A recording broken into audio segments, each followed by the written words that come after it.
Hey everybody, it's Todd, and today I'm going to tell you the very best camera to use to shoot YouTube videos, in my opinion, as of today. Oh, you want to know what it is? Oh, right. It's the Canon M50 mirrorless camera, and it's got all the video features that you need as a new YouTuber or content creator to take your videos to the next level. Now look, as an independent filmmaker, I have access to much larger and more expensive cameras, but I needed something smaller for YouTube. More specifically, not only did I need a lightweight camera for my YouTube channel, I needed one for my teenage daughter to use for her YouTube channel. And the Canon M50 was the perfect answer for me, and here's why. First off, it's got dual pixel autofocus, and if you're not familiar, that's Canon's video autofocus system, and it's the best in the business, hands down. No other camera can touch its autofocus system. And this dual pixel autofocus makes life so much easier when you're shooting everything by yourself. The next thing I love about this camera is the price. You can get this camera with this kit lens for only $699. And for another $50, you can get a microphone as well as a memory card. Either way, it's a steal, especially when you understand that the image sensor and the processor, basically the brains of the camera, are the same, if not better, than more expensive cameras in Canon's lineup. The next thing I love about this M50 is the articulating touchscreen. This is a must if you are a solo YouTuber or content creator, because you can flip the screen around, make sure everything looks great, make sure everything's in focus, and then you can touch the screen to adjust your settings. And with a screen like this, you can twist it up and down so you can get some interesting angles. The only weird thing I would say is that you can't monitor your audio on screen when you're recording.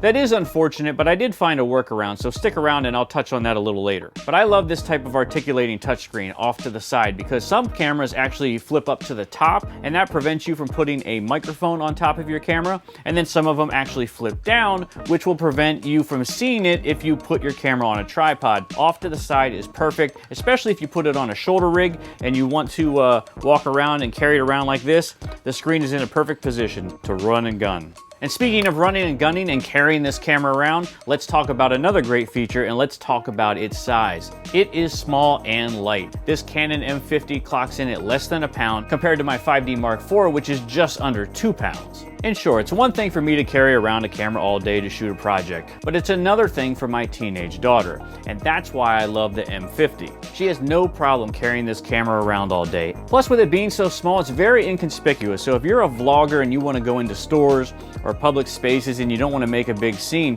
you're really not going to draw too much attention to yourself with a camera like this. The next great thing about the M50 is that it's got a mic jack. You're going to realize really quick that sound is just as important as your video. So by this having a mic jack, you'll have the opportunity moving forward to get yourself a quality microphone, plug it in the side, and get yourself some better sound. You can get a great little mic like this from Rode for less than $100. And if you want to know how to set your audio settings in your camera to utilize a microphone like this, I'll leave a link up here and you can check that out to get your settings correct and proper. The next great feature that the M50 has with this lens is image stabilization. And that's a system that helps to make your shots a little less shaky when you're walking around with your camera. And as a YouTuber, a lot of people do a lot of walking and talking with their camera, so image stabilization, I think, is a necessity. And you can see the difference. Here's a shot with image stabilization, and here's a shot without image stabilization.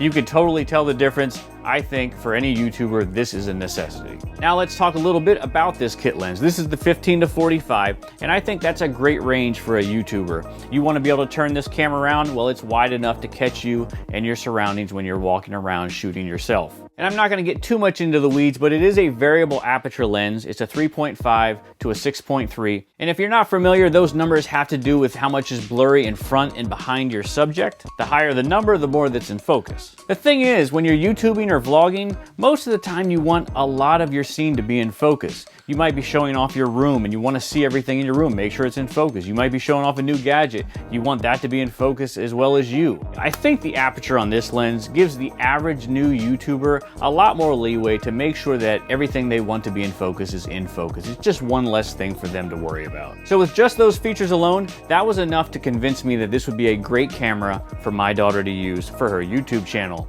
But what else does it have? Does it have any extra things for professionals like myself? Well, let's talk about it. Well, first off, it's got focus peaking. That's a system in the camera that shows you on screen when things are in focus when you're adjusting your focus manually. You see that red outline on the screen there? That shows that it's in focus. I love that it has focus peaking. And yes, it does shoot 4K, but by no means is it the end-all be-all solution for your 4K video need. It does crop the video, as you can see here. Boo. And the dual pixel autofocus, not available when you're shooting 4K. Boo. And in 4K, it only shoots 24 frames a second. Boo.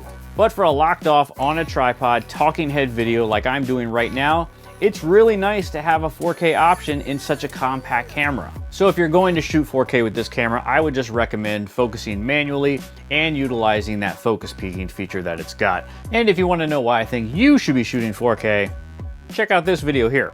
And another great thing is that with this camera and an adapter, I can utilize all of my EF and EFS lenses. That is a great option to have the opportunity to utilize all of the good glass that I already currently own. It also has a built-in 4K time lapse. That's great to have an easy option to get some cool time lapse shots. That always adds production value to any project, just like slow motion. And by the way, it also does slow motion. It does 60 frames a second at 1080. It also does 120 frames at 720, but I don't really think that's entirely a deal breaker. If you're shooting YouTube videos and you're shooting stuff for social media, a cool shot of 120 slow motion for your Instagram or even for your YouTube video, I think it's fine. If it looks cool, use it.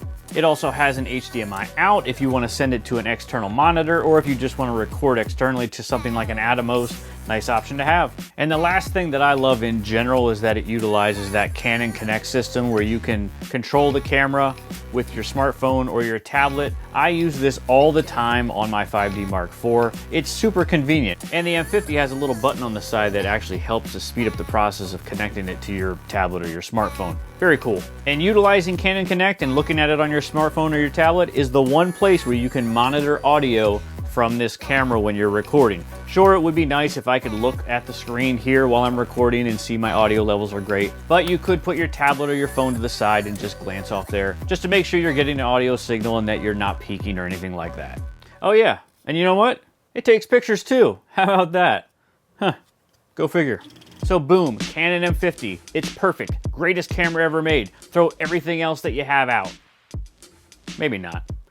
Honestly, no camera's really perfect. Here are a couple things that I don't really like about the camera, but they're not deal breakers. One thing that I don't like is that it uses a smaller battery than what I already have.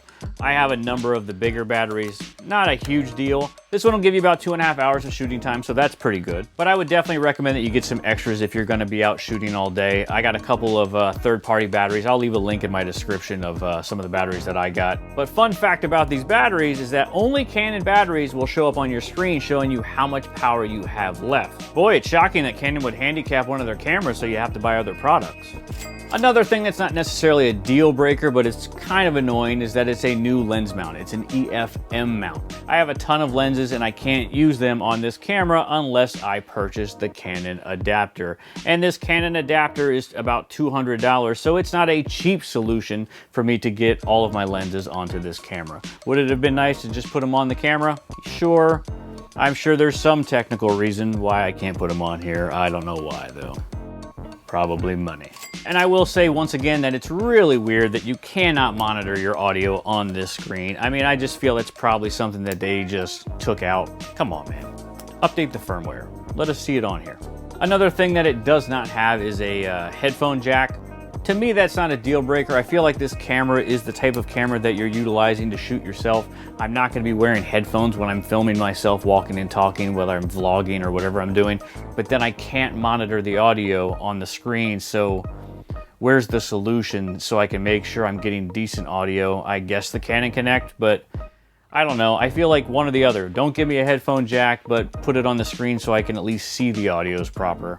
And also, when you're shooting 4K, the camera crops your image. Basically, you're just seeing less of what you would see when you're not shooting in 4K, and that kind of stinks, but I'm kind of used to it. I shoot with a 5D Mark IV, so it's not totally a deal breaker for me. But then you get that 4K crop, and then if you add on your EF lenses, you get crop there, and then it only shoots 24p in 4K.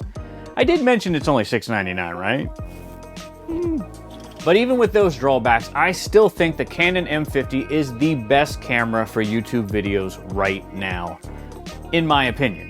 Getting the dual pixel autofocus, the articulating touchscreen, the Canon color, time lapse, a mic jack, and some 4K and a compact camera that is well under $1,000 is a winner in my book. I love this camera, my daughter loves this camera, and I think you will love this camera if you are an up-and-coming YouTuber looking to step up your video game. Oh, and if you happen to buy the M50 or whatever cool camera you decide to get and you need help in shooting better video, check out this one here. It's rules of composition that I put together, and I think that's super helpful to anybody out there starting a YouTube channel and trying to take better video. If you're looking to learn even more about shooting video and editing video, I teamed up with Jared Poland at Fronos Photo to shoot over 15 hours of educational material about both shooting video and editing video, and it's pretty cool. And if that sounds like something you might be interested in, go check it out at fronosphoto.com/guides and check it out for yourself.